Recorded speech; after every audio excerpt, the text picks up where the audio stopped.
I broke my ankle December 7th while I was out for a run. And I learned very quickly in these past few weeks how difficult it is to do a lot of things when you're in a cast. So in this video, I'm going to share with you how I broke my ankle and some tips that I've learned along the way on how to make life a little bit easier getting around in a cast. My name is Jelena, and as I mentioned, I broke my ankle while I was out for a run. I was out running and I came to a quick stop at a corner and my ankle, it buckled, it rolled, and I fell to the ground. When I tried to move my leg to stand up, it hurt and I couldn't put any weight on my left foot. So I knew something was wrong, so I called my husband John to come and get me. When I got home, I could tell that my foot was swelling. So I wanted to get my shoe off before my foot swelled so bad the shoe had to be cut off. So I was freaking out while I was taking this shoe off because I didn't know what I had hurt and how bad it was hurt. And I didn't want to injure myself more by getting this shoe off. So it was a very slow and frantic process. Once I got it off, I couldn't move my foot around at all without it hurting really badly. So I called a nearby urgent care because I wasn't sure if I should go to an urgent care or to the ER. So the urgent care, they said that their x-ray machine was fixed and that I should just go to them and they could help me out. So John helped me into the car and drove me over to the urgent care. When we got there, he checked me in and he came back out with a nurse in a wheelchair so that I could get inside without him having to carry me. I'm going to show you a few pictures now of what my ankle looked like at the urgent care. So if you don't want to see it, close your eyes or look away until the music stops. It's not super gory, there's not bones sticking out or anything, it's just really swollen. So close your eyes, look away, here are the pictures coming up now.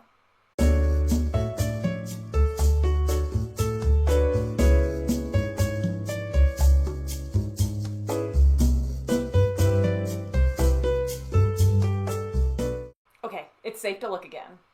My ankle, it was x-rayed. They said it was definitely broken. I broke the fibula bone down at the ankle and they put a splint on it, a temporary splint. I was also referred to an orthopedic doctor so that they could take a better look at it and put me most likely in a cast. They said it would take that doctor's office a few days to call me, so if I hadn't heard in a few days, to give that office a call. The urgent care was out of crutches, so they sent me down the street to the Walgreens to see if they had any. Walgreens was out, Target was out, King Soopers was out, so I remembered that I had a friend whose husband was on crutches a little while ago. So I texted her to see if they still had them, and thankfully they did. They weren't going to be home for a little while, so in the meantime, while we got home and we're waiting for them, my husband, he went upstairs and he brought an office chair that has wheels on it downstairs so that I could scoot myself around and while I was waiting for the crutches to arrive. I didn't realize her husband was so much taller than me, and the crutches, the shortest they would go is for someone that was 5'10". A bit taller than my 5'6" frame. I could use them to get upstairs, but I was pretty unstable. So I went upstairs and I took a bath, and while I was taking a bath, John went to head to some thrift stores to see if he could find some crutches. Well, while he was at one of the stores, he ran into another friend who said, "Oh, hey, I happen to have crutches at home that should be just the right height." So he swung by their house, picked those up, and we were all set on crutches. I'm sorry that I had to do this part vertical, but it was the best way for me to get all of me in the shot. So, the crutches, how to use them. These armrests, or more the armpit rests, you're not really supposed to put any weight on them, I guess, unless you're balancing, kind of like this. I'm also balancing a lot on my right foot here. You are supposed to put all of your weight on these handles when you're moving forward. So these parts are just kind of loose and kind of up against your body, not resting there like that, to keep your balance, and then you hop forward. So, as far as where these should land, when they're upright, they should be about 2 to 3 finger widths below your armpits. The handles are supposed to fall at your wrist height. And then you grab onto them, put all your weight on them, so that makes carrying anything pretty difficult. So, one handy thing that I have that I did not realize would come in so handy is this little pouch thing that my mother-in-law gave me over the summer. I can fit my phone in here and a chapstick easily, and it's magnetic in the back. So I just have to pull it open, I can just kind of put it in place on the handle and it snaps shut. And I can easily transition this from the crutch to the knee scooter, which I'll talk about in a little bit. So this is the fun of getting around on crutches. Well, I was not going to wait a few days for that orthopedic doctor's office to call me, so the next morning I was on the phone trying to get an appointment with them.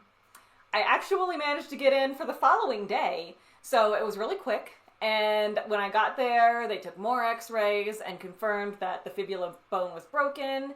They were going to put me in a cast for a week. I would come back in, they would saw the cast off, take more x-rays and make sure the bone was healing correctly, and then put another cast on that I would wear for another 3 to 5 weeks, making a total of 4 to 6 weeks that I would be in a cast. While I was in the cast, I needed to keep all weight off of it. I could rest my foot on something, but no standing or putting any kind of weight on it other than just resting it. So to prevent me from getting a blood clot, they recommended that I take 1 aspirin every day. They also told me to keep my foot elevated above my heart as much as possible. They also gave me a referral for a knee scooter if I wanted one, because getting around on crutches is tough. I definitely was going to take advantage of it because I had gotten messages from multiple friends on Instagram already telling me that I definitely needed to get a knee scooter. They have an office within the orthopedic office that does the orthotics and assistive devices for all the injured people that come into the doctor's office, so I didn't have to go far to get it.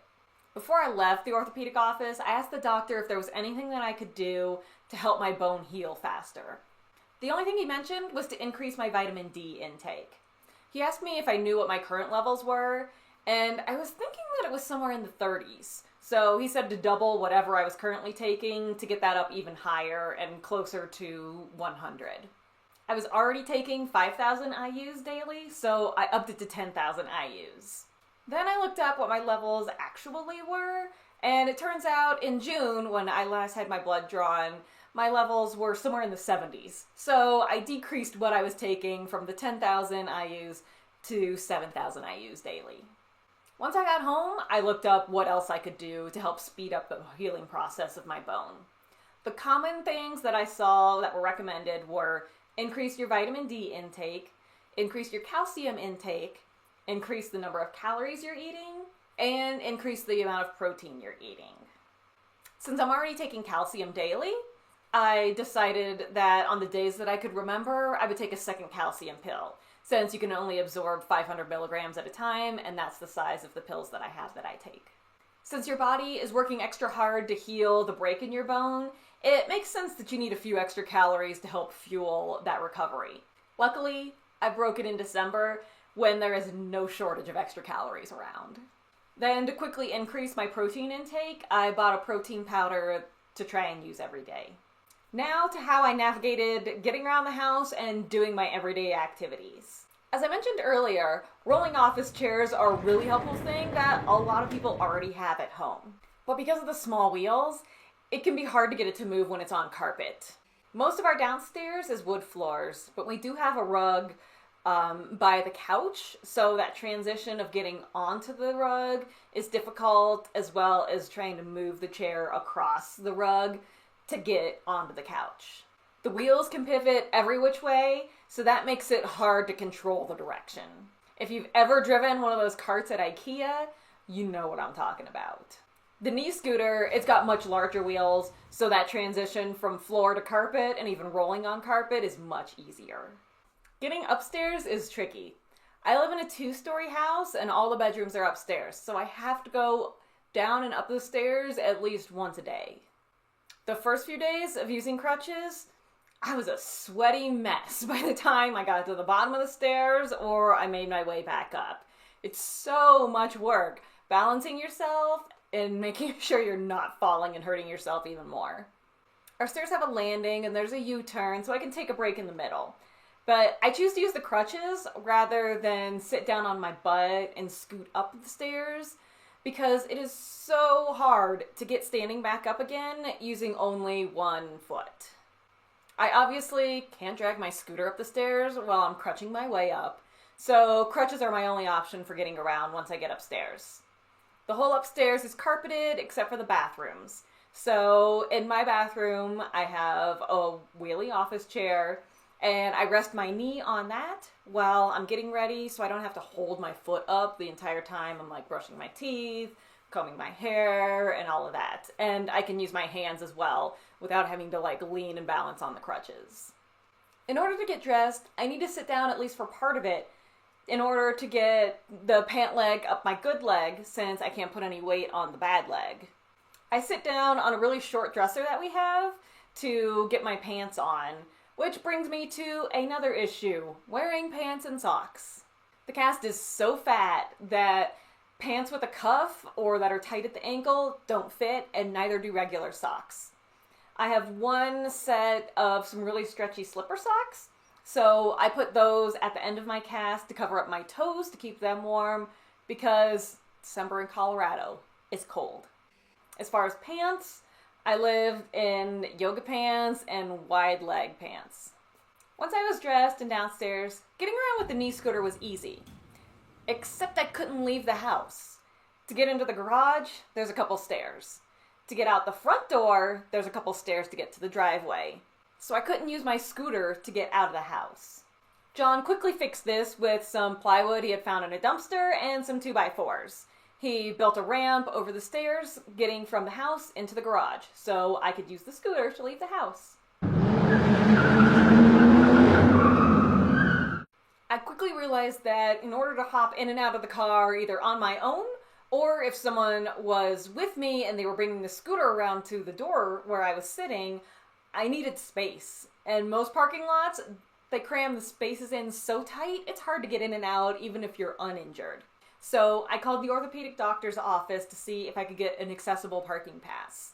They said to give them a few minutes for them to write up the paperwork that I would need to pick up, and then I would just have to take that to the DMV to get the accessible parking pass.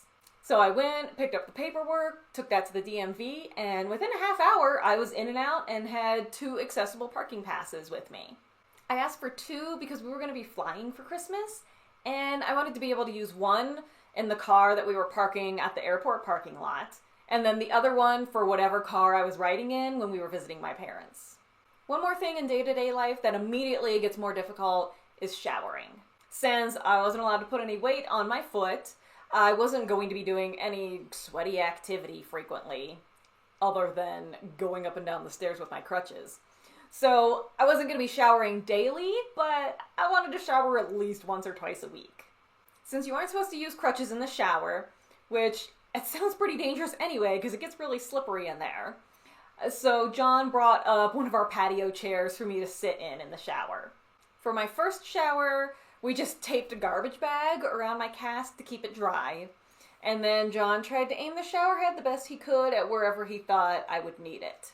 There was no good spot for the shower head to be aimed because it is either aimed at you and drenching you the entire time that you're trying to wash your hair, wash your body, or it's at a funny angle and you've got to like lean around in weird spots to get yourself wet and rinse yourself off. It took a really long time and it was a lot of work. So after that first shower, I decided I needed a few upgrades. First, I got some real waterproof cast covers that I could use over and over, rather than having to tape a garbage bag to me and then ripping it off after every shower. Next, I got a handheld shower head so I could aim the water where I needed it or keep the spray away from, say, my hair while I was washing it.